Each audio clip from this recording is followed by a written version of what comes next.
제가 한 절 읽고 여러분 한 절 읽고 교독으로 봉독하도록 하겠습니다. 그 후에 모압 자손과 암몬 자손들이 마온 사람들과 함께 와서 여호사밧을 치고자 한지라.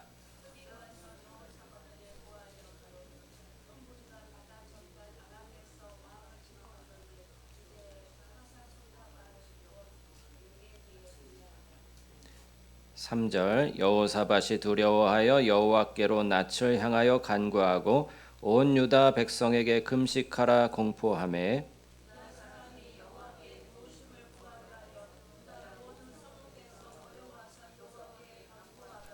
여호사밧이 여호와의 전 세 뜰 앞에서 유다와 예루살렘의 회중 가운데 서서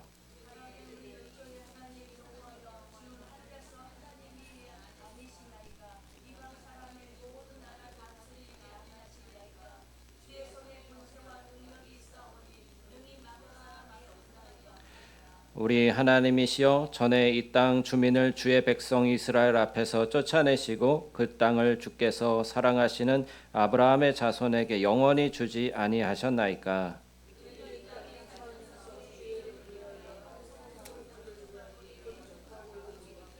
만일 재앙이나 난리나 견책이나 전염병이나 기근이 우리에게 임하면 주의 이름이 이 성전에 있으니 우리가 이 성전 앞과 주 앞에 서서 이 환난 가운데에서 주께 부르짖은즉 들으시고 구원하시리라 하였나이다.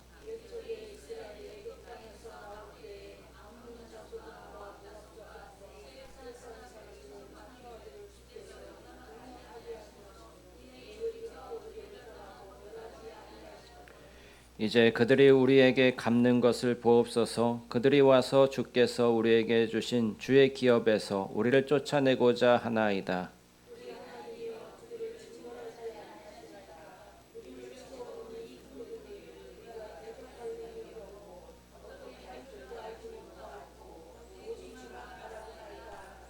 유다 모든 사람들이 그들의 아내와 자녀와 어린이와 더불어 여호와 앞에 섰더라.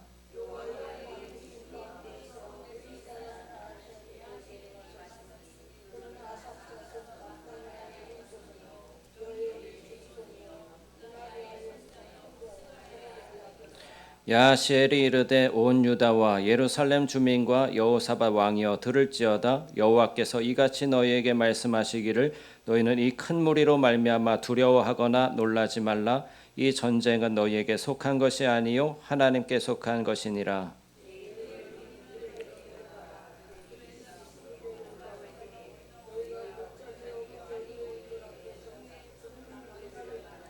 이 전쟁에는 너희가 싸울 것이 없나니 대열을 이루고 서서 너희와 함께한 여호와가 구원하는 것을 보라. 유다와 예루살렘아 너희는 두려워하지 말며 놀라지 말고 내일 그들을 맞서 나가라. 여호와가 너희와 함께하리라 하셨느니라 하매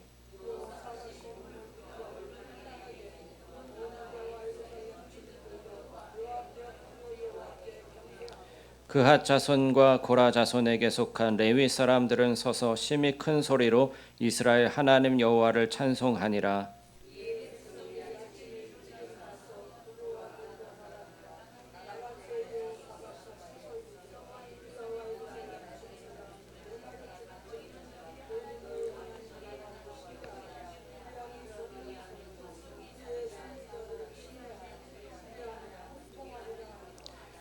백성과 더불어 의논하고 노래하는 자들을 택하여 거룩한 예복을 입히고 군대 앞에서 행진하며 여호와를 찬송하여 이르기를 여호와께 감사하세 그의 인자하심이 영원하도다 하게 하였더니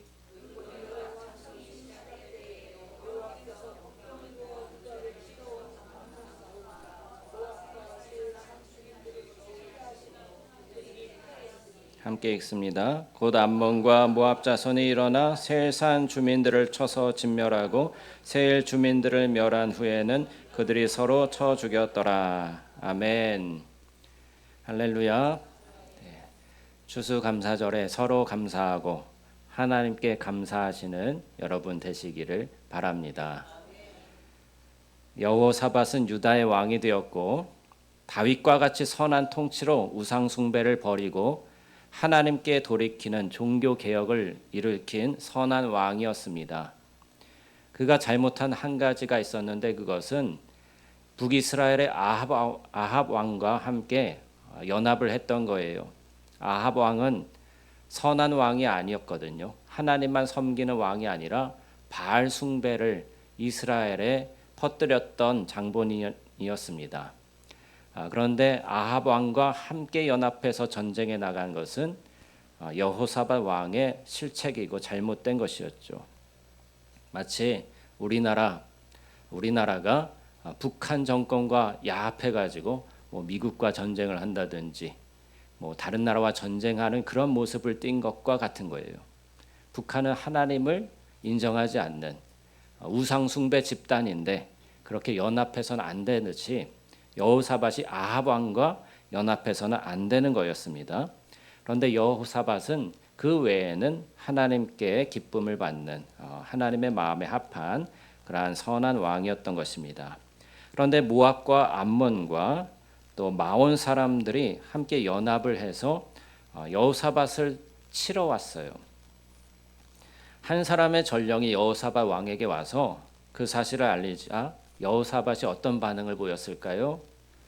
어떤 감정이 들었을까요? 담대했을까요? 두려워했을까요? 두려워했어요. 여호사밧 왕은요, 마음이 좀 담대하지 못하고 여린 사람이었던 것 같습니다. 많은 무리들이 유다를 치러 오니까 여호사밧 왕은 두려움에 사로잡혔습니다. 우리 보시면 3절 말씀 보시죠. 3절 말씀 시작. 여호사밧이 두려워하여 여호와께로 낯을 향하여 간구하고 온 유다 백성에게 금식하라 공포하매. 여호사밧이 두려워했지만 이 두려움으로 인해서 그는 하나님께 간구했다는 사실을 우리가 주목해 봐야 합니다. 두려우면 기도해야 합니다. 불안하면 기도해야 합니다. 하나님을 믿는 사람도 위급한 상황에서는 본능적으로 두려움을 느낄 수 있잖아요. 늘 평안하고 늘 자신만만하고 늘 기뻐하기만 하는 것이 신앙생활이 아니죠. 두렵고 떨리고 불안할 때도 있는 것을 우리는 인정해야 합니다. 그러나 그래도 괜찮은 거예요. 왜요? 그런 약함을, 그런 두려움을, 불안을 재료로 삼아서 하나님을 더욱 간절히 찾고 기도하는 방향으로 나가면 그 약함이 우리에게 유익한 것이 되기 때문입니다. 사도 바울도 자신에게 사단의 가시가 있어서 그것을 제거해달라고 하나님께 3번 간구했는데 하나님은 그 기도를 들어주시기보다 이런 응답을 주셨어요. 내 은혜가 너에게 족하다. 이는 약한 데서 온전하여지기 때문이다. 그러자 바울은 자신의 약함을 자랑한다고 말하죠. 왜냐하면 약하기 때문에 하나님을 더욱 의지하게 되고 그래서 하나님의 강하심을 덧입기 때문입니다. 여호사밧도 두려웠기 때문에 하나님께 간구해서 구원을 얻은 줄 믿습니다. 신자가 두려움을 느끼고 불안을 느끼는 것 자체가 문제가 아님을 알 수가 있어요. 두려운데 기도하지 않고 불안한데 하나님을 의지하지 않고 자기 마음대로 그 문제를 해결하려고 동분서주하는 것이 문제이지 두려움 자체는 문제가 아닙니다. 감정은요 마치 냄새를 맡는 것처럼 자연스러운 거예요. 그래서 화가 난다든지 두렵다든지 불안하다든지 부정적인 감정을 느낄 때가 있잖아요. 그런데 그것은 우리가 쓴 냄새를 맡는다든지 구린 냄새를 맡는다든지 그런 것과 비슷한 것이거든요. 그랬을 때 어떤 반응을 보이느냐 그것이 중요한 것이지 감정 자체를 느끼는 것은 다 수용해야 하는 것입니다. 그래서 어린아이들도 짜증낼 때 있고 무서워할 때 있고 화를 낼 때 있잖아요. 그런데 그것을 잘 모르는 부모들은 화를 내면은 왜 화를 내냐고 더 다그치고 혼을 낸단 말이에요. 그러면은 아이가 자기가 화를 느낄 때 그것이 잘못됐다고 생각되어서 화를 억눌러요. 억누르는 상태로 그렇게 자라나게 되면 자기가 무엇을 좋아하는지 무엇을 싫어하는지도 모르고 그리고 어떤 감정을 느끼는지도 잘 감각하지 못하는 굳어진 마음 상태가 되어버릴 수 있습니다. 그러면 자기가 정말 좋아하는 게 뭔지 모르고서 남이 시키는 대로만 하는 그러한 의존적인 사람이 되게 되는 것이죠. 여호사밧은 두려움을 느낄 때에 그 두려움에 대해서 올바른 반응을 했습니다. 유다 온 백성에게 선포하고 하나님께 기도하기 시작한 거예요. 그는 과거의 사실에 기대어서 하나님께 기도합니다. 다윗과 솔로몬, 여호수아와 아브라함까지 상기하면서 하나님께 호소하는 거예요. 우리 7절 말씀 함께 읽어보겠습니다. 우리 하나님이시여, 전에 이 땅 주민을 주의 백성 이스라엘 앞에서 쫓아내시고 그 땅을 주께서 사랑하시는 아브라함의 자손에게 영원히 주지 아니하셨나이까. 이 땅 주민을 주의 백성 이스라엘 앞에서 쫓아내신 것은 여호수아를 통해서 행하신 일 아닙니까? 그리고 그 땅을 주의 사랑하시는 아브라함의 자손에게 영원한 기업으로 주셨다라고 간구하고 있습니다. 그리고 8절 말씀에 그들이 이 땅에 살면서 주의 이름을 위하여 한 성소를 주를 위해 건축하고 이르기를 만일 재앙이나 난리나 견책이나 전염병이나 기근이 우리에게 임하면 주의 이름이 이 성전에 있으니 우리가 이 성전 앞과 주 앞에 서서 이 환난 가운데서 주께 부르짖은즉 들으시고 구원하리라 하였나이다. 여기선 누가 생각나죠? 솔로몬, 그죠? 솔로몬과 다윗이 생각나는 거예요. 다윗이 여호와의 성전을 짓고자 했는데 하나님께서 너는 피를 너무 많이 흘려서 안 된다. 네 몸에서 날 아들이 짓게 될 것이다. 이렇게 말씀하셨단 말이에요. 그래서 솔로몬이 이제 성전을 짓는데 그것을 위해서 다윗이 모든 재료들을 다 모아놨어요. 성전에 지을 재료들을 다 모아놨어요. 그리고 솔로몬이 비로소 여호와의 성전을 지었습니다. 그리고 나서는 하나님께 간구하기를 이런 전염병이나 기근이나 재앙이나 난리가 있으면 성전을 향해서 기도하며 하나님께서 응답해 주시기를 바랍니다 하고 기도했단 말이에요. 그럴 때 하나님께서 들으셨을까요? 안 들으셨을까요? 들으신 거예요. 여러분, 바벨론 포로로 잡혀간 이 다니엘이 항상 창문을 열어놓고 예루살렘을 향해서 기도하지 않습니까? 하루 3번 기도하지 않습니까? 그것도 솔로몬의 기도에 기대어서 그렇게 기도한 것입니다. 그런데 지금 여호사밧도 이 예루살렘을 향하여서 기도하면 하나님이 응답해 주신다고 하지 않았습니까? 라고 하나님께 이 과거의 인물들의 기도를 들어서, 선조들의 기도를 들어서 호소하고 있는 것입니다. 그러면서 12절에서 여호사밧의 기도가 이제 절정에 이르게 되는데요. 함께 보시죠. 12절입니다. 시작. 우리 하나님이여, 그들을 징벌하지 아니하시나이까? 우리를 치러오는 이 큰 무리를 우리가 대적할 능력이 없고 어떻게 할 줄도 알지 못하였고 오직 주만 바라보나이다 하고. 아멘. 이 위급한 상황에서 여호사밧은 자기 힘을 의지하지 않아요. 자기 군대를 의지하지도 않아요. 자기의 능력을 의지하지 않고 주만 바라보나이다. 그렇게 기도합니다.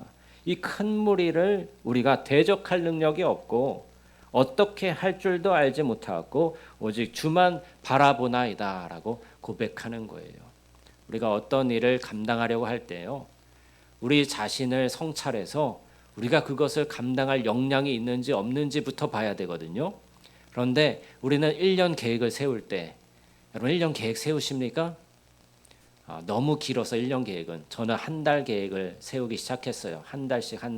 그리고 한 달 계획을 실천한 다음에 한 달 돌아보기, 다시 성찰해보는 그런 시간을 갖는 그런 다이어리를 쓰고 있는데요. 근데 1년 계획을 세울 때 또는 한 달 계획을 세울 때 자기가 할 수 없는 그러한 너무 많은 계획을 세운단 말이에요. 욕심이 과한 것이죠. 이것도 하리라, 저것도 하리라. 특별히 우리 성도님들은 성경 통독을 이번에는 꼭 하리라 했는데 창세기, 출애굽기 읽다가 레위기 넘어가면은 이제 포기하기가 쉬운 것이죠. 자기 역량을 파악을 하는 것이 중요하고 그에 맞는 계획을 세우는 것이 중요합니다. 그런데 여호사밧 왕은 자기 역량을 정확하게 파악하는 거예요. 이 큰 무리를 우리가 대적할 능력도 없고 어떻게 할 줄도 알지 못합니다. 오직 주만 바라보나이다. 이 무리들을 유다 나라가, 여호사밧 왕의 군대가 대적할 능력이 없다는 것을 직감적으로 안 거예요. 그리고 나서 하나님이 우리를 대신해서 싸워주시면 하나님은 전능하신 아버지 하나님 아니십니까? 만군의 주 여호와 아니십니까? 그렇기 때문에 여호사밧은 하나님께서 나 쌓아주시기를 그렇게 간절히 바라고 기도할 뿐이었던 거예요. 그리고 유다 모든 사람들이 그의 아내와 자녀와 어린이와 더불어 여호와 앞에 서게 됩니다. 나라의 풍전등화와 같은 위급한 상황에서 하나님 앞에 모두가 선 거예요. 그때 하나님은 여호사밧의 기도를 들으셔서 야시엘이라는 선지자를 세우십니다. 그리고 백성에게 하나님의 메시지를 전해주는 것입니다. 하나님은요, 교회와 나라를 위해서 하나님의 사람들을 세워서 사용하시는 줄 믿습니다. 교회는요, 하나님이 세우신 목사도 있고 교사도 있고 선지자도 세우시고 사람들을 세워서 임무를 맡겨주시는 거예요. 선교회장도 세우시고 부장도 세우시고 또 속장도 세우고 권사 직분, 집사 직분도 세워서 하나님의 일을 이루어 가시는 것입니다. 야시엘이 전한 하나님의 말씀은요, 위로와 소망이 되는 말씀이었어요. 우리 15절 말씀 함께 읽어보겠습니다. 시작. 야시엘이 이르되 온 유다와 예루살렘 주민과 여호사밧 왕이여 들을지어다. 여호와께서 이같이 너희에게 말씀하시기를 너희는 이 큰 무리로 말미암아 두려워하거나 놀라지 말라. 이 전쟁은 너희에게 속한 것이 아니요 하나님께 속한 것이니라. 아멘. 이 전쟁이 누구한테 속했다고요? 하나님께. 우리에게 속한 것이 아니다. 너희에게 속한 것이 아니다. 하나님께 속한 것이다. 그러니까 너희는 이 큰 무리로 말미암아서 두려워하거나 놀라지 말라 말씀하십니다. 야시엘 선지자가 얼마나 하나님께 가까이 있었는지, 얼마나 하나님과 친밀했는지 하나님의 말씀을 그대로 받아서 전하는 거예요. 이런 선지자와 같은 사람들이 많이 일어나기를 축복합니다. 그럴 때에 우리는요, 어디로 가야 될지 무엇을 해야 될지를 알게 되는 거예요. 하나님의 말씀을 투명하게 받아서 그 마음을 투명하게 전달받아서 또 사람들에게 교회에 전달하는 선지자와 같은 영성을 지닌 자들이 일어나게 될 때에 우리는 갈 바를 알지 못할 때, 무엇을 하지 못할 때에 하나님의 말씀을 전해주는 그 선지자로 인하여서 우리가 나갈 바를 알게 되는 것이죠. 근데 야시엘 선지자가 여호사밧 왕에게 또 유다 백성들에게 하나님의 말씀을 분명하게 전하게 될 때에 너희는 이 큰 무리로 말미암아 두려워하거나 놀라지 말라. 현상적인 건 두려워할 수밖에 없는 그런 거예요. 외적으로 볼 때는 이 큰 무리, 이 큰 무리의 군대를 대적할 능력이 없기 때문에 이제는 우린 망했구나 할 수밖에 없는 그런 상황인 거예요. 그런데 하나님의 말씀을 들을 때에 힘과 위로와 소망을 얻게 되는 것이죠. 왜? 두려워하지 말아라, 놀라지 말아라. 이 전쟁은 너희에게 속한 것이 아니라 하나님께 속한 것이다. 여러분, 우리에게 속한 영적 전쟁은 우리에게 속한 것이라기보다 하나님께 속한 전쟁인 줄 믿으시기 바랍니다. 그럼 우리가 마귀와 직접 대면해서 막 싸우려고 노력하고 그러기보다도요, 여러분은 하나님께 가까이 가시면 마귀는 저절로 도망가게 돼 있어요. 하나님과 깊이 친밀함을 누리고 하나님을 의지하고 하나님께 다가가면은 마귀는 우리를 접근하지 못합니다.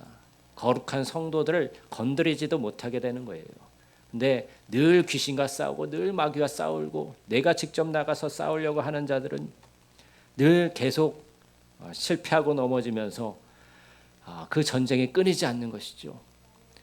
그래서 마귀에게 집중하지 마시고 하나님께 집중하셔요. 귀신에게 집중하지 마시고 예수님께 마음을 들으시길 힘쓰시기 바랍니다. 17절 말씀도 함께 읽겠습니다. 시작. 이 전쟁에는 너희가 싸울 것이 없나니 대열을 이루고 서서 너희와 함께한 여호와가 구원하는 것을 보라. 유다와 예루살렘아 너희는 두려워하지 말며 놀라지 말고 내일 그들을 맞서 나가라. 여호와가 너희와 함께하리라 하셨느니라. 아멘. 이 전쟁에는 너희가 싸울 것이 없다. 그런데 대열을 이루고 서서 너희와 함께한 여호와가 구원하는 것을 보라 말씀하십니다.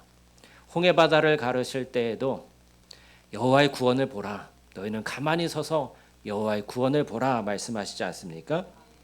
이처럼 하나님께서 행하시는 것을 우리가 바라보며 주님의 일하심을 주목하여 봐야 할 때가 있는 거예요.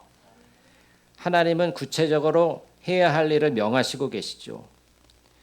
너희는 두려워하지 말고 놀라지 말고 내일 그들을 맞서 나가라. 여호와가 너희와 함께 하리라. 하나님이 구체적인 행동 지시를 하고 계십니다. 절망적인 상황 속에서 성령의 사람 야시엘을 통해서 하나님께서 직접 싸우시고 구원하시니 너희가 싸울 것이 없다는 놀라운 말씀을 듣는 거예요. 소망의 메시지를 들은 백성들은 다 하나님께 엎드려 경배하고 레위 사람들은 서서 큰 소리로 하나님을 찬송합니다. 19절 말씀이죠. 그앗 자손과 고라 자손에게 속한 레위 사람들은 서서 심히 큰 소리로 이스라엘 하나님 여호와를 찬송하니라. 아멘. 여러분, 세상에 얼마나 악한 것들이 많습니까? 세상에 얼마나 악한 세력들이 무섭게 우리의 교회와 성도들을 집어삼키려고 호시탐탐 노리고 있습니까? 그 실체를 안다면 우리는 두려워 떨 수밖에 없을 거예요. 그 실체에 대해서 자세히 알게 되면은 우리는 마음이 두렵고 떨리고 어떻게 이 나라가 이런 상황까지 오게 되었는가 탄식할 수밖에 없을 거예요. 그러나 하나님께서 야하시엘 선지자를 통해서 전해주신 메시지는 이 싸움은 여호와께 속한 것이지 너희에게 속한 것이 아니기 때문에 너희는 싸울 것이 없다. 하나님이 시키는 대로만 하거라 라는 것이죠. 여러분, 하나님께 주목하게 될 때 우리는 두려움이 사라집니다. 하나님께 주목하게 될 때, 하나님께 간구하게 될 때 우리가 어떻게 해야 할지를 하나님께서 알려주시는 거예요. 이 큰 무리들, 이 악의 사단에 사로잡힌 그러한 많은 대적들을 보게 될 때에 이걸 어떻게 해야 되나. 이 나라 가운데는 여러 악한 것들이 너무나도 많은데 사회 곳곳마다 다 악한 것들이 다 들어가서 정권에도 들어가고 국회에도 들어가고 또 사회 곳곳에 다 시민단체로 다 들어가고 이러한 정치권들을 생각하게 될 때 우리는 두려워질 수 있지만 그럼에도 불구하고 하나님께서 말씀하시는 것은 이 싸움은 너희 싸움이 아니고 내 싸움이다 말씀하시는 거예요. 그리고선 어떻게 해야 합니까? 하나님을 감사하고 찬양하는 것이죠. 레위 지파 사람들처럼 하나님께 큰 소리로 찬양하게 될 때에 하나님이 나가 싸워 주십니다. 구체적으로 보시면 우리 20절 말씀 또 보시겠습니다. 이에 백성들이 아침에 일찍 일어나서 드고와 들로 나가니라. 나갈 때 여호사밧이 서서 이르되 유다와 예루살렘 주민들아 내 말을 들을지어다. 너희는 너희 하나님 여호와를 신뢰하라. 그리하면 견고히 서리라. 그의 선지자들을 신뢰하라. 그리하며 형통하리라 하고. 아멘. 여기서 신뢰하라는 말이 두 번 나와요. 누구를 신뢰하고 누구를 신뢰하라고 합니까? 여호와 하나님을 신뢰하고요. 또 선지자들을 신뢰하라. 하나님의 선지자들을 신뢰하라는 것입니다. 선지자는 하나님의 말씀을 전파하는 자들, 하나님의 말씀을 투명하게, 하나님의 마음을 분명하게 전달하는 자들을 신뢰하라는 거예요. 그러면 너희가 형통하게 되리라는 것입니다. 하나님의 백성들이 이렇게 하나님의 말씀을 듣고 순종했습니다. 그리고서 노래하는 자를 택하여 거룩한 예복을 입히고 군대 앞에서 행진하며 여호와를 찬송하게 했어요. 성가대를 만들어 성가대를 세운 거예요. 그리고서 군대 앞에서 맨 앞에 세워서 나가게 될 때에 찬송을 이렇게 합니다. 여호와께 감사하세 그의 인자하심이 영원하도다 하게 하였더니 찬송의 가사도 정해준 거예요. 이렇게 찬송해라. 여호와께 감사하세 그의 인자하심이 영원하도다.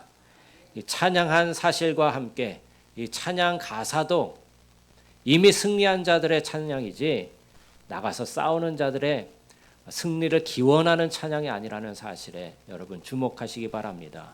우리는 미리 감사하는 거예요. 이미 승리했음을 확신하고 믿고 감사하는 거예요. 왜요? 하나님의 말씀이 있으니까. 하나님이 이 세상을 어떻게 주관하시고 다스리시고 종말에는 어떻게 하나님 나라를 이루실 것인지에 대해서 성경 말씀에 다 있지 않습니까? 그 과정에는 여러 환난도 있고 핍박도 있고 고난도 있어요. 그러나 결국엔 최후 승리가 있습니까? 없습니까? 있죠. 이루어질 것입니까? 아니면 이루어질지 안 이루어질지 모릅니까? 반드시 이루어지죠. 왜요? 하나님께서 약속하신 것이기 때문에. 전능하신 하나님이시기 때문에. 그렇기 때문에 우리는요. 이 세상 사는 동안에 고난도 있고 핍박도 있고 어려움도 있고 신앙생활하기 참 힘들 수 있지만 그럼에도 불구하고 하나님이 이루실 미래를 확신하면서 최후 승리를 확신하면서 미리 감사하고 찬양하는 거예요. 우리 말씀 또 보겠습니다. 22절 시작. 그 노래와 찬송이 시작될 때에 여호와께서 복병을 두어 유다를 치러 온 암몬 자손과 모압과 셀산 주민들을 치게 하심으로 그들이 패하였으니. 아멘. 여호와의 찬송, 노래와 찬송이 시작될 때에 여호와께서 복병을 두어 유다를 치러 온 암몬과 모압 자손을 치셨다는 거예요. 놀라운 일이 일어납니다. 하나님의 찬송을 하나님께 찬송을 올려드릴 때에 하나님께서 그것을 들으시고 저들 눈에 보이지는 않지만 하나님께서 하늘의 군대 복병을 출전시키셔서 유다를 치러 온 암몬과 모압과 세일산 주민들을 다 일거에 쓸어버리신 줄 믿습니다. 할렐루야. 찬송의 능력이 여기 있는 거예요. 감사의 능력이 여기 있는 거예요. 찬송과 감사는 영적 전쟁의 강력한 무기가 되는 줄 믿으시기 바랍니다. 그 양상이 어떻게 나타났습니까? 23절입니다. 곧 암몬과 모압 자손이 일어나 세일산 주민들을 쳐서 진멸하고 세일 주민들을 멸한 후에는 그들이 서로 쳐 죽였더라. 겉으로 볼 때 이상한 일이 일어난 거예요. 암몬과 모압 자손이 함께 세일산 주민 연합군이었거든요. 유다를 같이 치러 온 주민들인데 그 사람을 먼저 진멸한 후에 또 암몬과 모압이 서로 쳐서 죽였어요. 눈에 보이지 않는 하나님의 복병이 이 일을 이루신 것입니다. 이성적으로 이해할 수 없는 놀라운 사건이 일어난 것이죠. 여호사밧 군대는 무기를 들지 않았어요. 찬송만 불렀어요. 행진만 했어요. 그런데 하나님이 복병을 보내셔서 무기를 들고 싸우지 않아도 이기게 하신 것입니다. 할렐루야. 에베소서 6장 12절에 보면 이런 말씀이 나옵니다. 우리의 싸움은 혈과 육을 상대로 한 것이 아니요 통치자들과 권세들과 어둠의 세상 주관자들과 하늘에 있는 악의 영들을 상대하는 것이다. 우리의 대적은 인간의 방법으로는 이길 수 있는 대적들이 아니라는 거예요. 우리의 대적은 눈에 보이는 혈과 육이 아니에요. 우리의 대적은 사람이 아니에요. 사람이 아니라 그 배후에 역사하는 어둠의 주관자들, 하늘에 있는 악한 영들이 우리의 대적이라는 사실입니다. 엄청난 대규모의 영적 전쟁을 치르고 있는 것이 바로 성도들의 현실인 것이죠. 정신을 바짝 차리고 여러분 마지막 때 깨어 기도하셔야 합니다. 영적 전쟁이 치열할 거예요. 앞으로는 더욱더 치열해집니다. 주님 오실 날이 가까워졌어요? 안 가까워졌어요? 점점 가까워지죠. 나라에서 우리나라와 세상에서 일어나는 일들을 보면서 여러분 잠들어 있어서 안 되는 거예요. 세상에 일어나는 일들을 보면 주님 오실 날이 정말 가까워졌음을 우리는 알 수가 있어요. 성경에 예언되어 있는 대로 그 예언들이 하나하나 이루어지고 있다는 사실도 우리는 밝히 깨달아야 하고요. 어떤 날에 오실 것이다 특정해서 말하면 그거는 잘못된 것이죠. 이단이죠. 그렇지만 주님 오실 날을 우리가 깨어서 기도하면서 이 성경 말씀이 어떻게 이루어지고 있는지를 보면서 때가 가까웠다라는 것은 체감하고 있어야 하는 거예요. 그럴 때에 우리의 대적 이 사단 원수 마귀는 마지막 발악을 하면서 믿는 자들을 다 미혹하고 잘못된 것에 빠지게 하고 이단에 미혹되게 하고 여러 가지 난리의 소문을 일으킬 것입니다. 이 엄청난 대규모의 영적 전쟁에서 우리가 승리할 수 있는 방법이 무엇이에요? 우리가 나가서 싸우는 것일까요? 총칼 들고 나가 싸우는 것일까요? 아니면은 뭐 정치권에 들어가서 데모라도 해야 되는 것입니까? 그런 게 아니죠. 그런 것이 아니라 하나님께 더 가까이, 더 깊이 연합하는 것인 줄 믿습니다. 이 전쟁은 우리가 싸울 것이 아니라 우리를 위해 싸우시는 하나님께서 그분의 복병을 보내어 싸우시는 전쟁이기 때문입니다. 오늘날 온 세상을 지배하는 악한 영의 세력이 교회를 둘러싸고 삼키려 하고 있어요. 엊그저께 뉴스 보셨습니까? TV에 나왔는지 모르겠지만 독일에서 이제는 자기가 원하는 성을 결정할 수 있게 됐어요. 남자가, 생물학적인 남자가 나 오늘부터 여자 할 거야. 그러면 그렇게 허락해 주게 되었다는 거예요. 한 달 동안에 신청자가 15,000명이나 된답니다. 이 세태를 볼 때에 이 세상은 점점 더 악으로 치닫고 사단이 활개치며 사람들의 영혼을 미혹하고 또 지옥으로 끌고 가고 있다는 사실을 우리는 보게 되는 거예요. 근데 이 일을 우리나라에서도 추진하려고 하는 세력들이 얼마나 많아요. 그게 코앞에 다가왔다는 것입니다. 그래서 그것을 막기 위해서 이제 기독교 성도들과 교회들이 그것을 막고자 하고 있고, 유럽 교회나 또 미국의 교회들은 한국을 바라보면서 한국이 이 쓰나미를 막아서 다시 되돌려 주기를 그렇게 소망하고 있는 것이죠. 그뿐만 아니라 또 종교 통합의 그런 움직임들도 많이 나타나고 있어요. 카톨릭으로 다시 돌아가자. 카톨릭과 정교회와 기독교 하나다. 이슬람도 하나다 하면서 선언하는 사람들이 교계 지도자들이 그렇게 하고 있어서 참으로 큰 문제입니다. 얼마 전에는 감리교에서 회의를 했었거든요. 그런데 이 통과되어야 될 것들이 한 가지는 통과되었고 한 가지는 통과가 안 됐어요. 그것이 무엇이냐면 퀴어 신학, 즉 동성애를 찬성하는 그런 신학을 이단으로 규정하는 그런 올바른 일이 일어났습니다. 그전에는요, 퀴어 신학 한다면서요, 감신대 안에서도 동아리를 만들고 얼마나 난리를 쳤는지 몰라요. 그런데 이제는 그렇게 할 수가 없게 됐어요. 퀴어 신학을 이단으로 판정을 내리는 그런 올바른 결정을 했습니다. 그런데 문제는 NCCK라고 이 동성애와 그러한 젠더 이데올로기를 찬성하는 그런 단체에서 이 감리교가 탈퇴해야 한다. 탈퇴해야 합니까? 말아야 합니까? 탈퇴해야죠. 근데 지금까지 그걸 못하고 있었어요.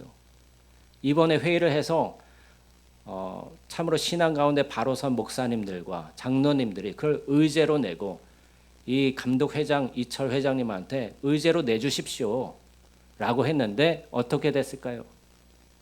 이철 회장님이 비웃고 그냥 무시해버렸어요. 참으로 안타까운 일이 일어났습니다. 이런 일들이 있게 될 때 우리는 이 교계 지도자들도 온전히 믿을 수가 없어요. 다 타락했다고 볼 수는 없지만 그렇게 권력을 잡고 있는 자들은 하나님을 대적하는 일을 두려움 없이 그렇게 행하고 있다는 사실을 우리는 경각심을 가져야 하는 거예요. 일어서서 발언을 했던 목사님들, 장로님들은 이 NCCK에 소속되어 있기 때문에 교인들이 다 떠나갑니다. 청년들도 다 떠나갑니다. 이거 빨리 탈퇴해야 합니다라고 부르짖었던 거예요. 그런데 그것을 무시당하고 의제에도 올리지 않았던 것입니다. 왜요? 의제에 올리면 반드시 통과되거든요. 여러분, 이러한 세태입니다. 이러한 것을 우리가 주목하여 보고 하나님께 기도하여서 이것은 하나님께 속한 전쟁이니 하나님께서 나서주시기를 간구해야 하지 않겠습니까? 그러나 우리가 감사할 수 있는 것은 두려움에 떨던 여호사밧 왕도 하나님의 얼굴만 구했을 때 승리할 수 있었다는 거예요. 우리도 여호사밧 왕처럼 하나님을 향하여 이렇게 기도할 수 있습니다. 우리를 치러오는 이 큰 무리를 우리가 대적할 능력이 없고 어떻게 할 줄도 알지 못하였고 오직 주만 바라보나이다. 여호사밧 군대는 단지 하나님의 말씀에 순종해서 하나님을 찬양하고 감사를 올려드렸을 뿐인데 그러자 하나님의 군대가 적들을 물리쳐 주시고 승리를 주셨습니다. 신자들의 깊은 고민이 무엇일까요? 우리 외부에 있는 사탄의 세력이 이 세상의 악의 구렁텅이로 몰아가는 것도 우리를 근심하게 합니다만 그 이전에 우리 안에 있는 죄성을 이기지 못해서 반복해서 죄를 짓고 넘어지는 자신의 모습을 보면서도 낙심과 좌절에 빠질 때가 있는 거예요. 그래서 바울 사도는 로마서에서 이렇게 처절한 고백을 합니다. 오호라 나는 곤고한 사람이로다. 이 사망의 몸에서 누가 나를 건져내랴. 여러분, 외부에 있는 적들도 무섭지만요, 우리 내부에서 나를 죄로 끌고 가는 그 죄가 참으로 무섭지 않습니까?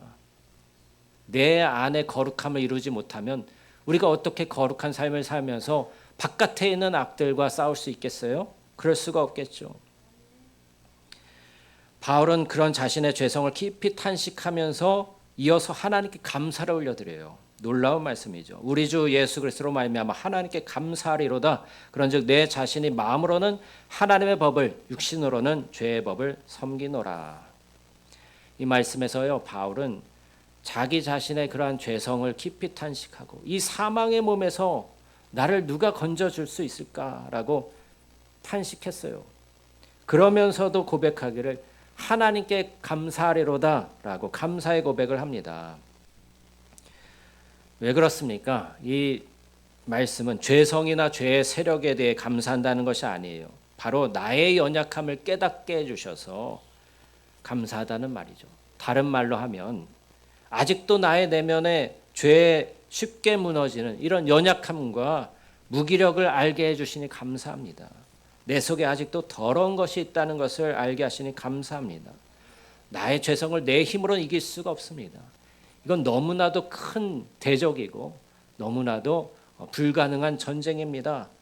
나는 할 수 없지만 예수님을 의지할 때 예수님이 나의 죄성을 벗어지게 해주시고 내 옛사람이 십자가에 못 박히게 해주시고 새 사람으로 거듭나서 주님과 승리하게 해주실 줄 믿습니다 라는 고백인 거예요.